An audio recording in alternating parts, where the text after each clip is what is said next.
তো আমি বলতে পারি না।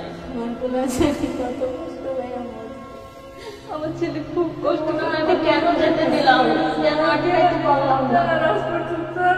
হইতে পারে না যে মা আমার সন্তানকে দেখতে গেছে, এই লিগে আমার পোলার এরকম শেষ করে অনেক অপদার্থ। আমার ছেলেকে নিয়ে যে আল্লাহ আমাকে এত সম্মান দিয়েছে, এত গোলাগুলি, আমি তো বুঝতেও পারিনি যে আমার ছেলে আর রিটার্ন আসবে না। আমি এই সম্মান কোনোদিন চাইনি, আমি আমার ছেলেকে চাইছি।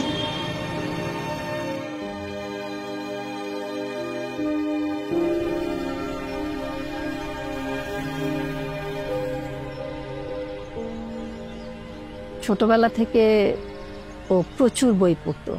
আমি ওকে, ও যাতে বকে না যায়, অন্য পথে না যায়, এই জন্য আমি ওকে প্রচুর গল্পের বই কিনে দিতাম। আর ও বেশ একটু বড় হওয়া পর্যন্ত আমি ওকে গল্প শোনাতাম। তো ও বড় হয়ে মারা যাওয়ার আগে আগেও আমাকে নিয়ে কথা বলতো। তার আগেও বলতো, আম্মু তুমি তো আমাকে ছোটবেলায় ঠাকুরমা ঝুলি গল্প শোনাইছো, আমাকে অমুক গল্প শোনাইছো, তুমি আমার বোনটাকে তুমি শোনাওনি, মা তাহলে তুমি আমার মেয়েকে শোনাও না। আমি বললাম, বাবা এখন তো আমার সেই ধৈর্য নাই এই গল্প শোনা, এখন তুমি শোনাবা। না, তুমি শোনাবা। তুমি কেন আমাকে শোনাইছো, ওদেরকে কেন শোনাবা? কেন তুমি ওদের প্রতি বৈষম্য করবা? 7-8-এ উঠে ও কার জানি ক্যামেরা নিয়ে ওর বড় ভাইকে নিয়ে আমাকে বলছে, আম্মু তোমাকে একটু অভিনয় করা লাগবে। তো এইটা যে আবার ওই শর্ট ফিল্মে এটা দেখাবে এটা আমি জানতাম না। তো আমাকে ও নিয়ে গেল, সেই টাউন হলে গেলাম, দেখি যে আমাকে নিয়ে ও এই শর্ট ফিল্মটা করছে। তো তারপর থেকেই ওর সিনেমাটোগ্রাফি করার একটা প্রচন্ড নেশা। এরপর থেকেই ও দৃক পাঠশালায় ভর্তি হলো। 2 মেয়ের পরে একটা মাত্র ছেলে, সবাই অনেক খুশি। ফ্যামিলির পুরা ঘরের সবাই, বোনেরা, ওরা সবাই খুশি যে 2 বোনের পরে একটা মাত্র ভাই হয়েছে। অনেক আর কি, সবাই অনেক অনেক খুশি। আমার কথা ছাড়া একটু এদিক ওইদিক হইতো না। যখন এই 3-4 থেকে কিন্তু রাস্তায় তখন ব্যাট খেলা, বল খেলা সবকিছু নিয়ে যাইতেছে। বিকেল হইলে আমি তারা নিয়ে রাস্তায় আমি তার সাথে আমিও থাকতাম। আমি হয়তো এক পাশে কোথাও বসে থাকতাম, ও খেলতো। মানে যখন ওর স্কুলে তো প্রায় প্যারেন্টস ডাকলে আমি যাইতাম, তো আমি দেখতাম যে ওর থেকে ওর বন্ধুর দাঁড়িয়ে উঠে অনেক বড় বড় হয়ে গেছে ওরকম। তো আমি মাঝে মাঝে ওর দিকে তাকাই ওর বলতাম যে তোর মানে বন্ধুরা অমুক বন্ধু এই বা এগুলার দাঁড়িয়ে উঠে এরকম হয়ে গেছে। তো ও বলতো যে কি এখন আমি কি করবো, আমার উঠে না যে। মানে ওরে একা ছাড়িয়ে নেই, মানে ওরে একা নিজের কলেজের কাছ থেকে নিজের থেকে মানে ওরা ছাড়িয়ে নেই। ও বড় হয়েছে বা ওর পরে তো আর আমার কোনো বাচ্চা বা আর ছেলে মেয়ে নাই। মানে এই জন্য ওরে একদম মানে ওর সাথে মনে 18 মতো লাগে আসছিলাম।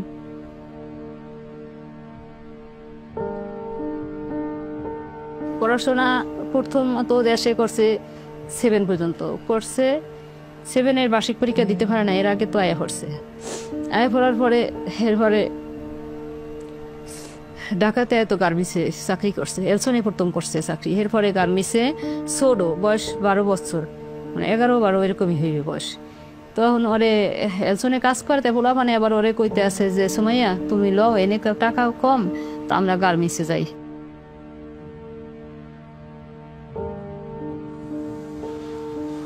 সুমাইয়ার মেয়ে, ওর প্রথমিতেই মেয়ে, ওর চিন্তা ভাবনা ছিল ওর মেয়েকে নিয়ে ও অনেক ভালো পর্যায়ে যাইবে, নিজে কষ্ট করলো, মেয়েটারে অনেক সুন্দর করবে, সুন্দর সাজাইবে, গুছাইবে, মানুষ করবে, পড়ালেখা করাইবে, সেরকম পর্যায়ে নিয়ে পৌঁছাইবে, ভালো একটা চাকরি করবে, ভালো পর্যায়ে নিয়ে দেবে। ওর সেই আশা ছিল, সেই আশা তো মুহূর্তের মধ্যে সব শেষ।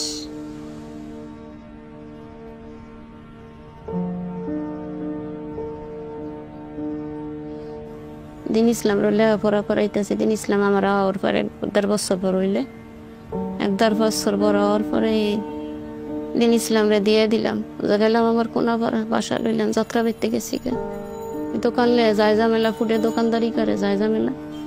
কাউন্সিলে রইলাম আবার 10-12 বছর। এনে দিন ইসলাম শুরুতে আর কি মাদ্রাসা ভর্তি করাইছিলাম। হেনতে আবার পড়ার শেষ করিয়া হাফেজ কমপ্লিট করে আবার এনে হুনানিতে আইছি কুতুবখালী যে বড় মাদ্রাসা। এটাতে ওর আহনাফ থাকতো এবং আহনাফের ছোট ভাই আরবিন, ওরা 2 ভাই থাকতো। আহনাফ ওই সাইডটায় ঘুমাতো, আরবিন এই সাইডটায় ঘুমাতো। ও আহনাফকে অনেক ভয় পেত।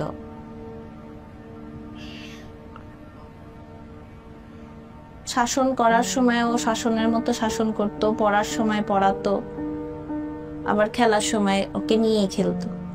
তো সবসময় বলতো আম্মু একটা গিটার কিনে দাও, আম্মু একটা গিটার কিনে দাও। তো আমি বলছি আচ্ছা বাবা কিনে দিব করতে করতে আর কিনে দেওয়া হয়নি। ও যখন এসএসসি পরীক্ষা দেয় সবাই ওকে দোয়ার জন্য সালামি দেয়, সেই সালামির টাকা দিয়ে ওইটা কিনে। চাঁদ যখন উঠতো তখন আমাকে ডাইনা নিয়ে আসতো, আম্মু আসো আসো গান করি। ওইখানে বসে বসে চাঁদ দেখতো আর গান করতো। রাত্রে 1টা 2টা 3টা পর্যন্ত ওইখানে বসে বসে গান করতো, গিটার বাজাতো।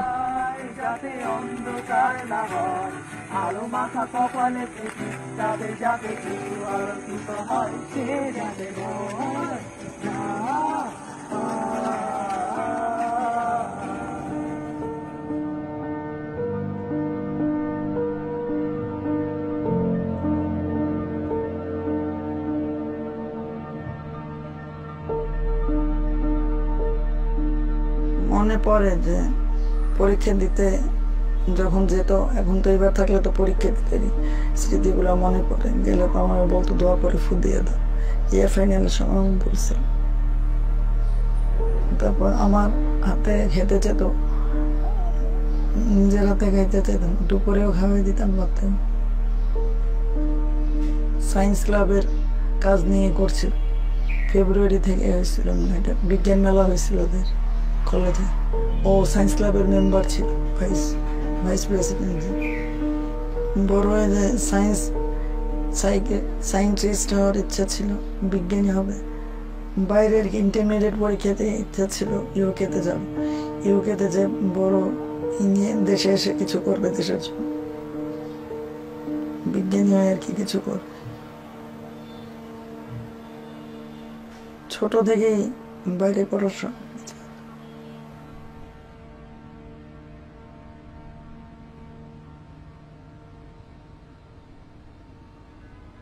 ও যে কোনো কিছু খাইতে নিলে আম্মু তুমি খাইছো, শুক্তি বসে খাইছি। আমি বলতাম যে কি খাইছি। তো আজ আমার খাওয়া পাগলা ছেলেটা ও খুব খাওয়া, আমার হাতের খাওয়া নিয়ে খুব তার প্রশংসা, বাপের লগে এগুলো নিয়ে পর্যন্ত লাগে যাইতো ওকে মাঝে মাঝে। তো বলতো আমার আবার মাঝে মাঝে প্রশ্ন করতো আম্মু তুমি এত মজার মজার খাওয়া, আমার তোমার হাতের রান্না মানে এত মজা, কোত্থেকে আমি রান্না শিখছি, আমার আবার এগুলো জিজ্ঞেস করে।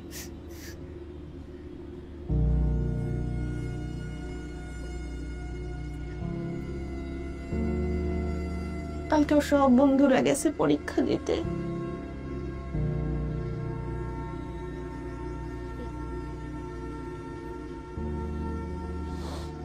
ওর অনেক শখ ছিল পরীক্ষা দিয়ে ভালো রেজাল্ট করে ঢাকা ইউনিভার্সিটিতে ভর্তি হবে। আমাকে বকা দিতাম, তুই যে পড়িস তুই কি ঢাকা ইউনিভার্সিটিতে চান্স পাবি, বলে দেখে নিও। আমি বলেছি আমি ব্যবসায়ীতে চান্স পাবো, আমি ব্যবসায়ীতে চান্স পাইছি না, আমি ঢাকা ইউনিভার্সিটিতেও চান্স পাবো। কিন্তু এক্ষুনি হাসিনার কারণে আমার বাচ্চাদের স্বপ্ন এক নিমিষেই শেষ হয়ে গেল।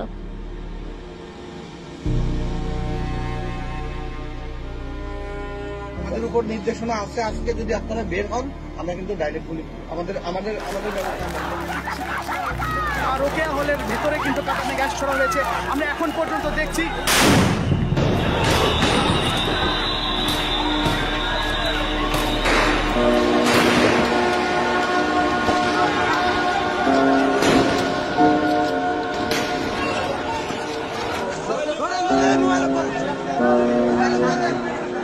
মানে এখন জুলাই মাসের অনেক কিছুই মানে আমাদের মানে এক্স্যাক্টলি ওই মানে হবু সেটা আমাদের এখন মানে ব্রেনে নেই, মানে মনে নেই আমাদের। মানে আমরা এমনিতেই ট্রমাটাইজড, মানে অনেক কিছুই আমাদের এখন মনে থাকে না। আম্মু কিছু মানে অনেক কিছু মনে রাখতে পারে না। তো সেই ক্ষেত্রে লাস্ট 1 বছর আগে কি হয়েছে মানে সেটা মানে আম্মুকে আস্ক করলে মানে সেটা তার ব্রেনে খুব প্রেসার পড়ে।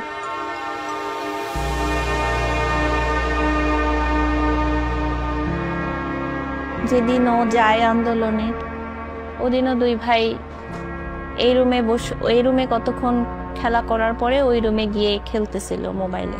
বিকাল হয়ে যাচ্ছে তাও আহনাফ আসে না। পরে আবার ওকে ফোন দেই, ও ফোন ধরে বলে কি আম্মু আমার শরীরটা খুব খারাপ লাগতেছে, আমি বাসায় চলে যাচ্ছি, তুমি ফুপির বাসা থেকে তাড়াতাড়ি বাসায় চলে এসো।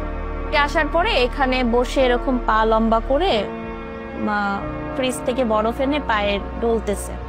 পরের দিন সকালবেলা যখন আমি ওর পা দেখি, ঘুম থেকে যখন ঘুমাইছিল পাটা এভাবে লম্বা ছিল, তো পায়ে দেখি যে ওর পায়ের মধ্যে একটা গর্ত আর পাটা ফুলে নীলা হয়ে গেছে।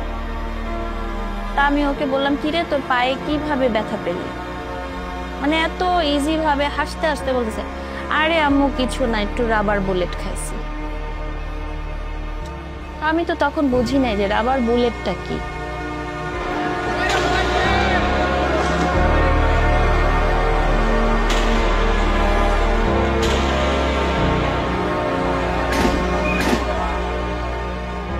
ওই দিন সারাদিন ও সামনের ডাইনিং রুমে ছিল, মাদুল বিছায় নিচে এই রুমে ওই পাশের রুমে এই পাশের রুমে দোনো রুমে রোদ পরে গরম প্রচুর, সে সময় জানলায় পর্দা ছিল না। তো গরমের ঋতুতে ওর বাচ্চা নিয়ে ওই সামনের ডাইনিং রুমে নিচে ফ্লোরে মাদুল বিছাইয়া ওখানে সারাদিন শোয়া ছিল। তো আমার বড় মেয়ে আইসে 1টার দিকে, ও আইয়া ও আবার পিঠা বানায় নিয়ে আইসে, ওইয়া সবাই ভাগাভাগি করিয়া খাইছে। অনেক দুষ্টামি করছে, ও হেলিকপ্টার আয় যায়, ও গ্লাস দিয়ে দেখা যায়, ওরই অনেক ওই দেখে। বাসা থেকে তো আপনার সকাল থেকে তো দোকানে ছিল, 12:30টায় আসলো বিড়ালের কলেজে নিয়ে, 12:30টায় আইসা নিজে গোসল করলো, গোসল করে নামাজে গেল, নামাজ পড়ে আসি আমি ভাত খাওয়ার জন্য তার প্লেটটা টেনে দিলাম, তো ভাত খেয়ে নে, আম্মু তুমি খাবা না? আমি বললাম যে কি আমি নামাজ পড়ি নাই, আম্মু নামাজ পড়ি নি, আম্মু খামো তুমি খাই, তুমি দোকানে যাও, দোকানে যাই তুমি দোকানটা খুলতে যাও। আবার এত ঝামেলা চলতেছে, এত ইয়ে চলতেছে জানলে তো দোকান দেবে, বাস ওই উপরে থাকতে আর তারা যাতে দিনে না ধরে রাখতাম, তারা বুঝতে পারি না আসলে।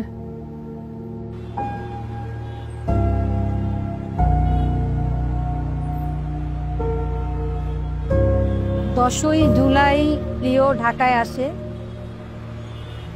তো ও আসলে একটা জবে জয়েন করবে দেখেই চলে এসছে। তো আমি আসলে ওকে একটু জোর করেই পাঠালাম যে বাবা দিয়ে প্রস্তুতি নাও, 15 তারিখে ঢাকা ভার্সিটি যখন ওই যে ব্যারিকেডটা ভেঙে সবাই ছাত্ররা ব্যারিকেড ভেঙে যখন চলে আসছিল, তখন ওখানে দেখি প্রিয় তার একটা স্ট্যান্ড ক্যামেরা নিয়ে দৌড়াচ্ছে আর ভিডিও করছে। 2:30-3টার দিকে ও আমার মেয়ে ফোন দেয়, ওর বোন ফোন দেয়। তো আমার মেয়ে বলল ভাইয়া তুমি মাথায় হেলমেট দিয়ে থাকবে, যাবে না, খুব অবস্থা খারাপ। বলে আমি ভালো থাকবো রে, তোরা সবাই ভালো থাকবি। আচ্ছা আম্মুকে এখন দিস না, পরে দিস, আমি রাতে আম্মুকে সুখবর দিবি। তখন আমি ভাবলাম, আমি শুনলাম কথাটা যে ও আমাকে কি সুখবর দিবে, হয়তো চাকরিতে জয়েন করবে।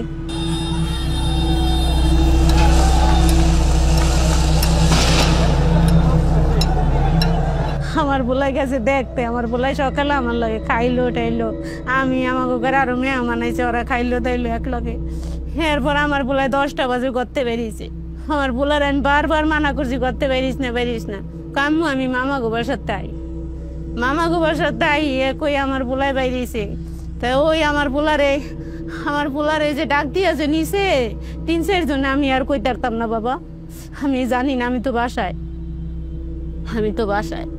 এরপর আমার পোলাপানের লাগে গেছে দেখতে, পোলাপানের লাগে দেখতে গেছে। আমার পোলাই দেখতে যাওয়ার পরে আমার পোলা যাওয়ার সময় জিজ্ঞেস করছিলাম কখন আসবো, তার কিছু বলেনি।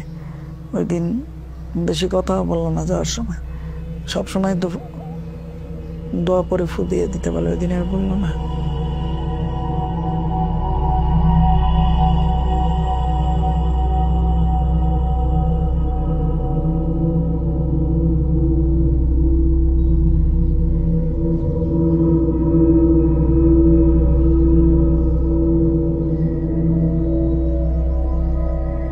আমার সাথে আহনাফের লাস্ট কথা হয় 4:48-এ।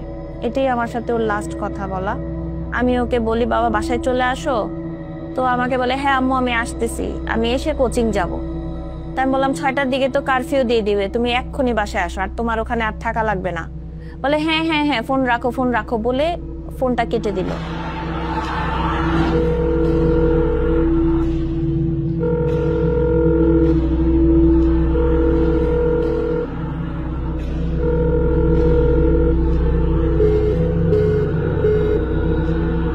এরপরে আমি আধা ঘন্টা এরকম হবে আমি ওকে ফোন দিয়েছি, ফোন আর ধরে না। ফোন দেই ওর বাবাকে যে আহনাফ তো 10 নাম্বার গেছে, তো আহনাফ তো এখন ফোন ধরতেছে না। তোর বাবা ফোন দেয়, ওর বড় মামা ফোন দেয়, ওর মানে আমাদের ফ্যামিলির সবাই ওকে ফোন দেয়, কেউ কারোর ফোন ধরে না।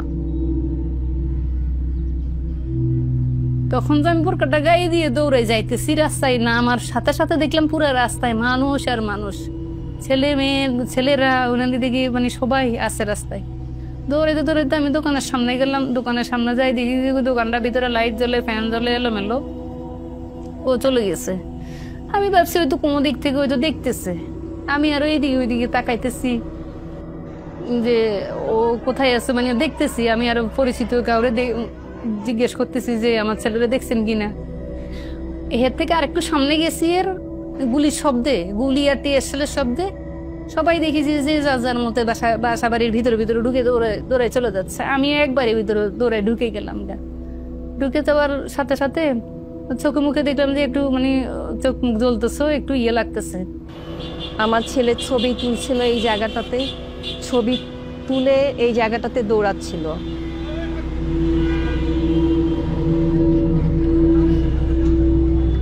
ঠিক এই জায়গাটাতে নিউ মার্কেট থানার যে পুলিশরা ছিল তারা এই পাশে অবস্থান নিয়েছিল। ওই ল্যাবেডের ফোনায় 35 থেকে 40 জন এপিবিএল।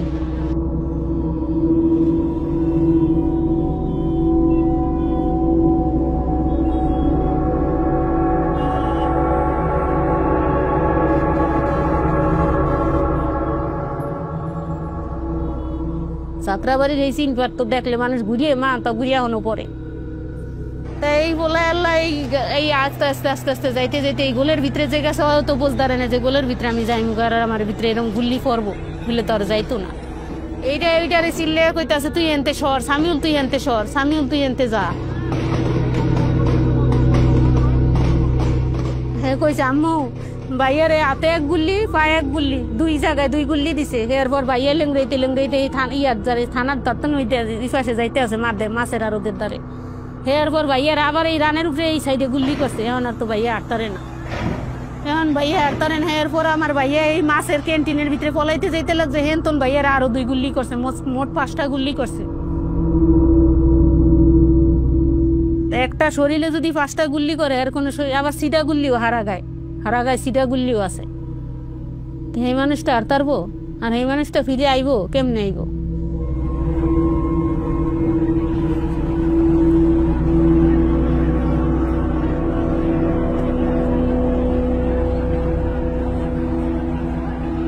ওর বাবাকে বলে আমি 10 নাম্বার যাব।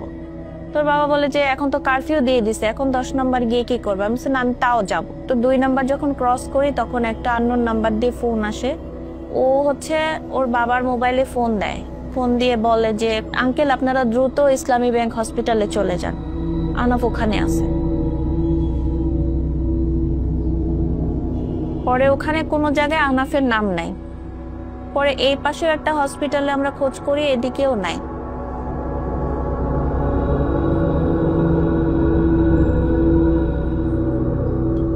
তো আমি আবার এখন তখনও চিন্তা করি কি রে, তো বাইর হইলো মাত্র কতক্ষণ হয়েছে, অন্য টাইমে তো হয়তো 10-15 মিনিট বা আরো বেশি হলে এত ব্যস্ত হই না, দৌড়ে এর ভিতরে নিজের ভিতরে অশান্তি। আর তখনই আমি আবার দেখতেছি আমি যে হাঁটি মনে আমার পাটা মানে মাটিতে লাগে না। আমি আরো কিরে এমন লাগে একা। আসলে তখন গুলিটা যে শব্দটা পাইছি টিয়ারশেলের মারার সাথে সাথে একটা গুলির সাউন্ড, পরপর 2টা, একটা মারার লগে লগে তো আমি দৌড়ে বাড়ির ভিতরে ফেরার পর আরেকটা। আসলে ওই গুলিটাই আসলে আমার ছেলের গায়ে পড়ছে। আমি এখনই বুঝতে পুরো আমার ফাটাই মনে হয় কেমন জানি, মানে আমার পুরো শরীরটাই মানে একদিকে ঘুরতেছে। তখন ওই মুহূর্তে ওর আব্বুর ফোন পাইয়ে গেছে। ওর আব্বু তো আমার ছেলের ফোন দিতেছে, কোন এক ছেলে মানে ফোন দিয়ে বলছে, আঙ্কেল আপনার ছেলে নাই, আপনার বাসা ওরা দিতে যান। ওর আব্বু বলে যে কি তুমি এগুলো কি বলো? আমার ছেলের সাথে 2-3 মিনিট আগে, 4টা মিনিট ফোনের চেক করে দেখলো 4 মিনিট আগে আমার ছেলের সাথে কথা হয়েছে ওর আব্বুর সাথে। তো ওর আব্বু বলে যে কি আমার ছেলের সাথে আমার লোক কিছুক্ষণ আগে কথা হলো, কি আমার ছেলে নাই, তোমরা এগুলো কি বলো? হ্যাঁ আঙ্কেল নাই, আপনারা সারা দিতে যান। অনেকক্ষণ পর একটা জিপ গাড়ি আসলো ওদের, যে জিপ গাড়ির পিছনে সিট টিট থাকে না, আমার ছেলেকে ওরা ধরে যেভাবে একটা কুকুর বিড়ালকে দুলাইতে দুলাইতে ঠিক মেরে ফেলে দেয়, আমার বাচ্চাটাকে রুমে ফেলে দিয়েছে। আসলে কোনো মায়ের পক্ষে তো দেখা সম্ভব না। হসপিটালে যেমন নিচে নিয়ে ওরে যখন ট্রিটমেন্ট করছে, ট্রিটমেন্টের করে কইছে ও নাই, ওরে নিয়ে যান। ও ঢাকা মেডিকেল নিলে অনেক ঝামেলা হইবে, রাস্তাঘাটে নিতে পারবেন না, পরিস্থিতি খারাপ, বাসায় তার তো নিয়ে যান এ কইছে। আর নিয়ে আসছি, ওর নতুন সার্টিফিকেট দেয়নি। ওর যে সময় ওই যে ইতনে আনছে হেনতনে আনছে, আর বলে এই মাথার এই সাইডটা বলে ওরা কয় যে অটোর যখনই খাইতে খাইতে এইটা বলে ছুটিয়ে গেছে, ছুটিয়ে বলে এই মজকটা ইন্দার সাদা সাদা বাইরে গেছে। আমার এই ছেলে বলে হাত দিয়ে চাপ দিয়ে ধরছে মাথাটা। ওরাও অনেক, আমার বড় মেজো ছেলে তো এখন তোর একা রুমে ঘুমাইতে পারে না, ও বলে ঘুমাইলেই দেয় সুমাইয়া ওর পাশে, সুমাইয়া ওর সাথে কথা কয়, এই যে আমার সাথে দিস হয়ে একা ঘুম শুইতে পারে না। তো যখন 19 তারিখে মারা গেল, 20 তারিখে যখন ওকে নিতে আসলো, অনেক ফর্মালিটিস মেনটেন করতে করতে রাত 12টা, সেই রাত 12টার সময় ওর পা থেকে জুতাটা খোলা হলো। যে জুতার জন্য ওকে এত বকতাম, সেই জুতো 19-20 তারিখ রাতে পা থেকে খুলেছে। ওকে এত টানা হেঁচড়া করেছে, জুতো পায়েই ছিল। সেই জুতোটা যখন নিয়ে গেল, তখন জুতোটা দেখে বলেছিলাম, বাবা তুমি রাগ করে আমাকে জুতাটা ফেরত দিয়ে গেলে বাবা।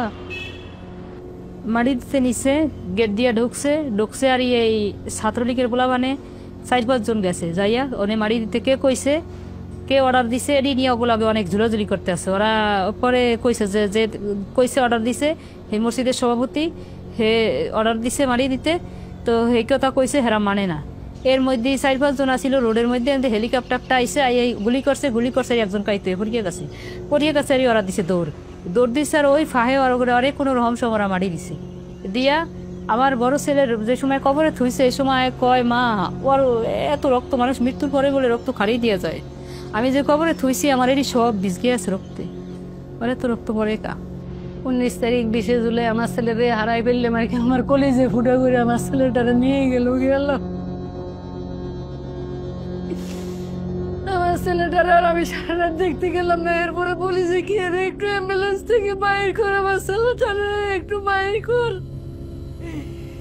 ওরা দিয়ে এরা বললো যে কি তুমি এইভাবে এত পাগলের মতো করো না, এত চিল্লি করে না। আমি এটা ওইটা বলি কান্না করেছে। ওর আব্বু বলে যে কি এখন এইভাবে চিল্লিও না, এভাবে এটা ওইটা বললো না। আর এটা ওইটা বললে এদিকে ওইদিকে কে কোন দিক থেকে কি করে আবার ওরা এগুলো আবার পাতার মধ্যে এটা ঢুকে দিতেছে। আমি যে একটু চিল্লিয়ে কাঁদতেছি, এটা ওইটা বলতেছি।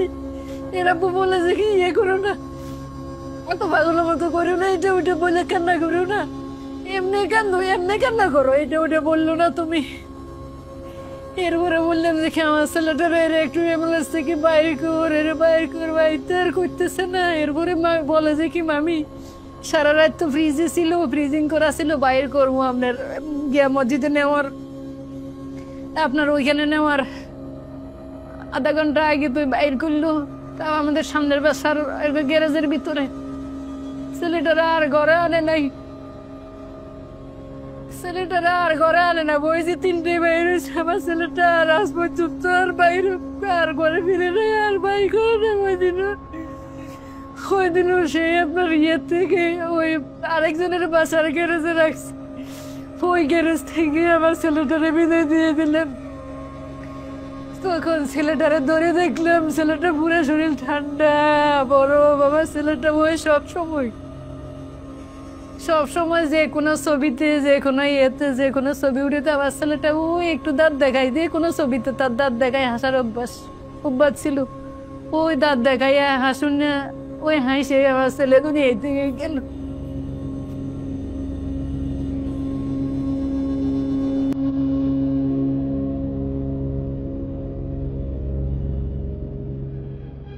বাচ্চারা যখন বড় হয়ে যায় তখন দেখা গেছে যে মা থেকে একটু দূরে থাকে।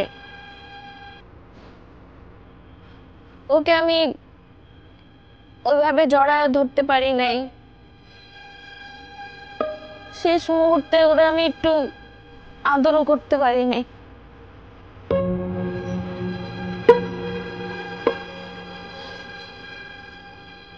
এখন মনে হয় আমি কেন যেতে দিলাম, কেন আটকাইতে পারলাম না। আমার মতো অপদার্থ মা।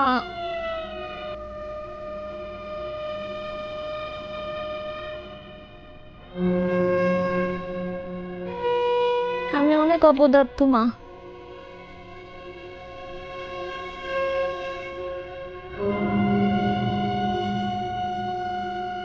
ওই দিন এত গোলাগুলি, আমি একটু বুঝতেও পারিনি যে আমার ছেলে আর রিটার্ন আসবে না। মায়ের কবর দাঁড়িয়েছি, মায়ের কবর দাঁড়িয়ে নিয়ে তো আমি নিজে অজরে কান্না করছি। মাইয়া তোর সামনে আইছে, নিজের মাইয়া তুই কেমনি, তুই কবরে তুই শুয়ে রইছিস, নিজের সন্তান থুইয়া তোর সন্তান তোর সামনে আইছে।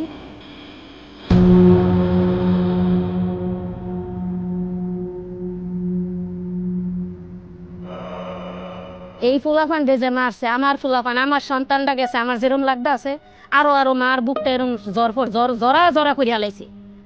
আরো মার বুক রাত বইরা কোনো মায় ঘুমাইতারে না। একটা সন্তান ছোটতে 1 মাসের বয়সের যদি এই ফুলাফানটা 22 বছর 23 বছর করে, এই সন্তানটা লিগা কত লাখ, কত কষ্ট, কত মেহনত হইছে মা।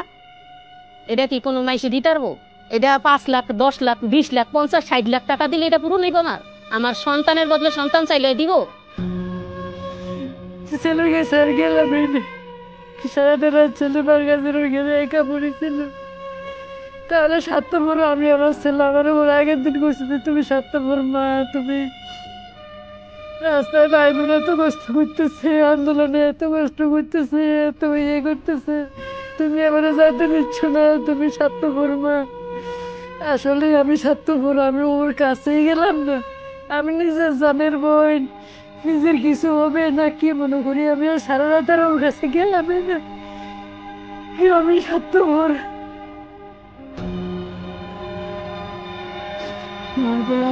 কত কষ্ট হয়ে মরছে আমার বলারে যে এরকম শেষ করছে, আরে খালি একটা নজর বাবা আমার দেয়া নেই না, একটা নজর আমি দেবো, আমি আরে কিছুই করি না, বকা দিব না, কিছুই করি না। আমি খালি কি কারণে আমার বলার আমার দাঁতে শেষ করে দিল, এইটাই খালি জিকেন, আমি আর কিছু করি না।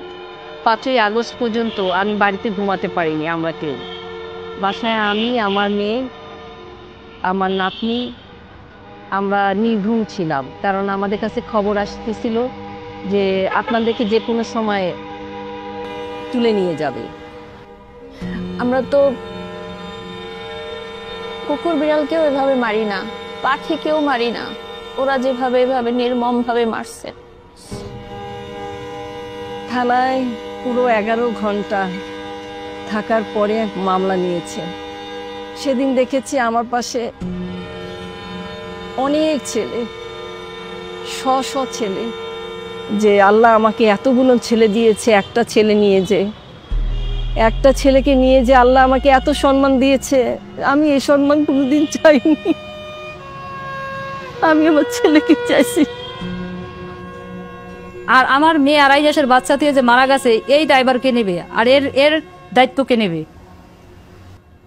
আমার লহান এরম আরো মারা কষ্ট করছে না, আমার তো আরো বেশি কষ্ট করছে। হ্যাঁ গো বুক যে খালি করছে, এর বিচার হইব না? এর বিচার যদি পাবলিকের আর এই সরকারে না করে, তো এর বিচার আল্লাহ তিলে তিলে করিয়া দিব। আমার সন্তানের হত্যার বিচার চাই।